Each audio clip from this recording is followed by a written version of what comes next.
back on the road, and we picked the girls up from school on Friday afternoon and drove through the night. Our next cruise on Wonder of the Seas leaves on Sunday, so we decided to pack in Disney on Saturday.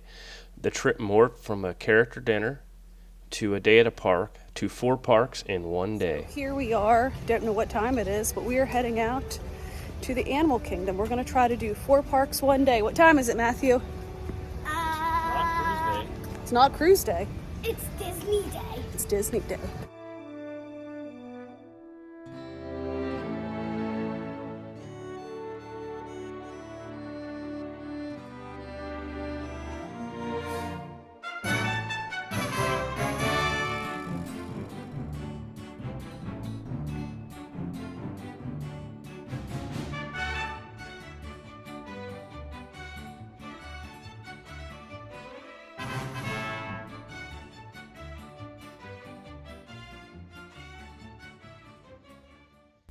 Our plan for each park was to get a map, take a picture in front of the park icon, eat a snack or a meal, and ride at least 2 attractions.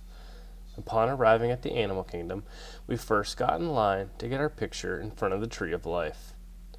After the picture was taken, we proceeded through the park counterclockwise back to the Asia area, where we planned to ride Expedition Everest. This was Mia's first time going to Disney, being 48 inches tall, so a whole new ride world has opened for her. It was her first time getting to ride Everest, and she was excited for it all.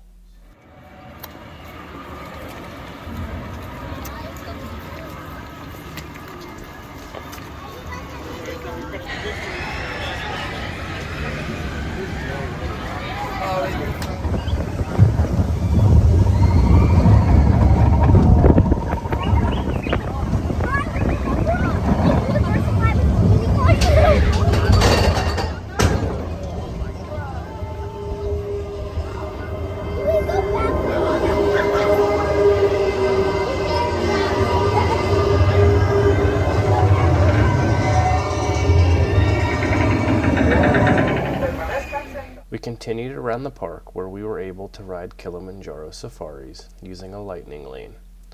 We generally do this attraction later in the day, and were surprised at the level of activity exhibited by the animals early in the morning.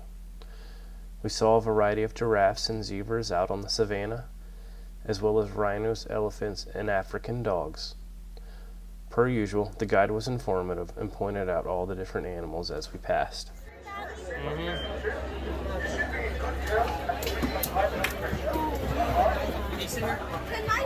About 10 miles per hour. Oh, that must be their mom over there. I don't see them. You're not getting away from them. Giraffes give birth standing up, so when they're born, they quite literally one thing that's different about them is the African painted dogs will have 4 toes instead of 5. Coming down on the left is also the Harkins Mountain Zebra. One way to tell if zebras are black with white stripes or white with black stripes, sleeping. They do majority, if not all, of their hunting at night. On our right hand side, we also see the white rhino.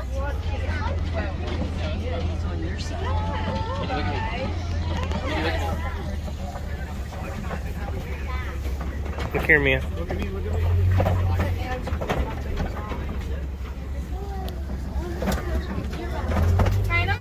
After our safari, we grabbed a quick snack of breakfast pastries and popcorn and took some time to enjoy the area. The girls enjoyed playing a set of drums that they found along the way. We headed over to the magical area of Pandora with the intention to ride Flight of Passage. Once again, this was Mia's first opportunity to experience this ride, and Mylan was a great tour guide along the way.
Can everyone see me? Great. Welcome to the Avatar program.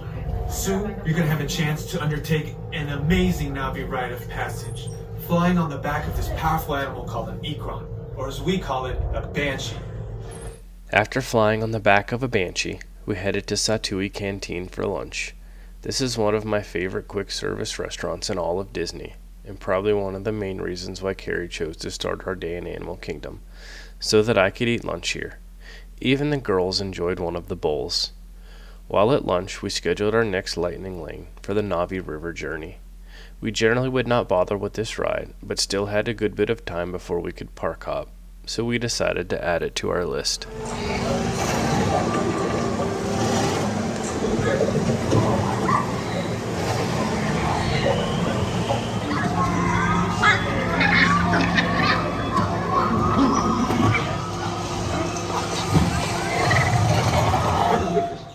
The park hopping buses that would take us to our next park started at 2 p.m., and since we didn't want to wait until then, we grabbed a bus for the beach club. Once at the resort, we took a quick bathroom break, and then at around 1:30, we headed out to one of the friendship boats to Hollywood Studios, and within 15 minutes, we were walking in. Disney policy states that park hopping begins at 2 p.m., but we were able to enter the park about 15 minutes early. First on our list was to pick up a stroller. Mia is 7 years old, but was still recovering from a viral illness, and the heat and walking were getting to her. For us, it was easier to pay $15 for a stroller for the day than to battle her for the next 10 hours. A bonus of the stroller was that we had a place for some of our belongings, and Mylan really enjoyed pushing it. We planned on spending 3 hours in Hollywood Studios, and the limited amount of time forced us to eliminate some of our favorites, in preference to experiencing some of the newest attractions. We first headed to ride Smuggler's Run.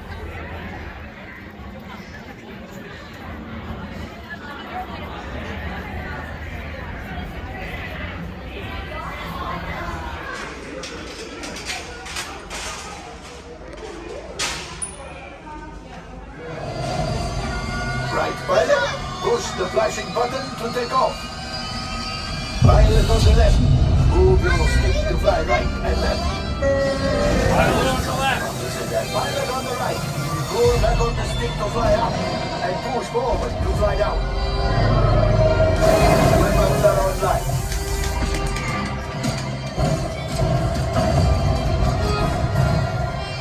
Left pilot. Neither of the new Star Wars rides were open during our last visit, so we wanted to be able to cross them off our list. We got a lightning lane for Smuggler's Run while in Animal Kingdom, and by continually refreshing and rescheduling, we were able to move up the time to right at our arrival at the park. As we purchased an independent lightning lane for Rise of Resistance, we were able to pick our time for the window in which we knew we would be in the park. I have not seen any of the recent movies, but was impressed with both rides, although I must say my favorite part was the room with the stormtroopers.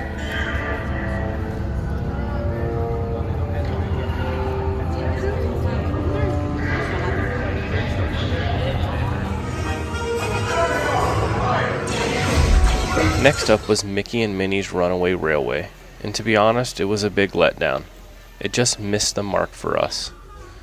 After the disappointing ride on the Runaway Railway, we grabbed a quick snack via mobile ordering at ABC Commissary before we headed back to Andy's Backyard for one of our favorites, Slinky Dog. This is a family-friendly roller coaster and was the one thing that Mia wanted to do in all of Disney. Fortunately, we had a lightning lane for this, as the line can be extremely long, and the queue was all outside. As we headed out of the park, we grabbed drinks and ice cream, as well as a refill for our popcorn bucket.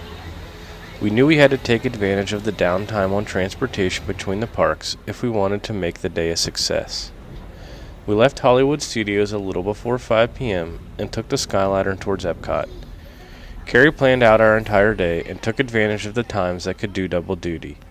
The Skyliner not only provided us with transportation, but gave us a chance to rest and rehydrate. We arrived at the International Gateway at Epcot around 5:20 p.m. Our plan was to be at this park from 5 to 8. We first headed to the American Pavilion for a barbecue dinner at the Regal Eagle. After our tasty dinner, we backtracked to France where we rode Remy's Ratatouille adventure. We leisurely walked back around the World Showcase, enjoying the unique architecture and sights of the different countries. We visited during the Flower and Garden Festival, so there were numerous topiaries throughout the park that made for beautiful backdrops. At around 7 p.m., we joined the queue for the Guardians of the Galaxy ride, and by 8 o'clock, we were headed out of the park.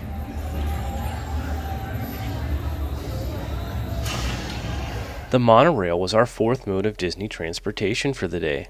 We took the bus to Animal Kingdom, a boat to Hollywood Studios, the Skyliner to Epcot, and now the monorail to Magic Kingdom. We changed monorails at the ticket center, and we were off to our fourth and final park. We arrived at the Magic Kingdom around 8:30 in the evening. We were already beyond exhausted, but pushed through for one last park. The park was scheduled to close at 11 p.m., so we didn't have much time left. We first headed to Town Hall to get our 4 Parks One Day celebration buttons. The hub was packed in anticipation of the upcoming fireworks, but we pushed through the people and headed towards Adventureland, where we first rode Pirates of the Caribbean. After that, we set our sights on Frontierland, where we were able to ride Big Thunder Mountain Railroad back-to-back using lightning lanes. Our 4 parks accomplishment was celebrated with fireworks, which went off while we were riding Big Thunder, giving us a unique perspective of the show.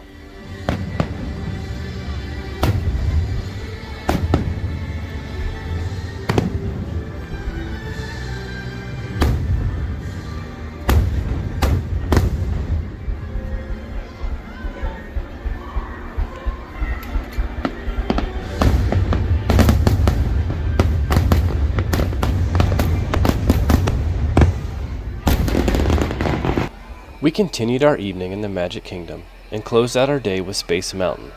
It was Mia's first time on the ride, and even with all the excitement of the day, she was done when the ride was over.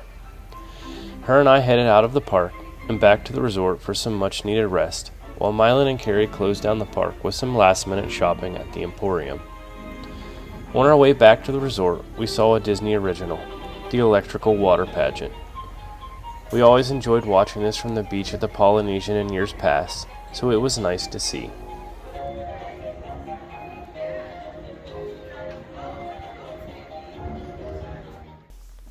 We finally arrived to our room at around 11 p.m. that evening. In 15 hours, we visited all 4 parks, rode 4 different modes of Disney transportation, ate a snack in each park, and rode 14 rides, including the 5 newest rides that had opened since our last visit in 2019. And yes, Carrie got a picture in front of all 4 park icons.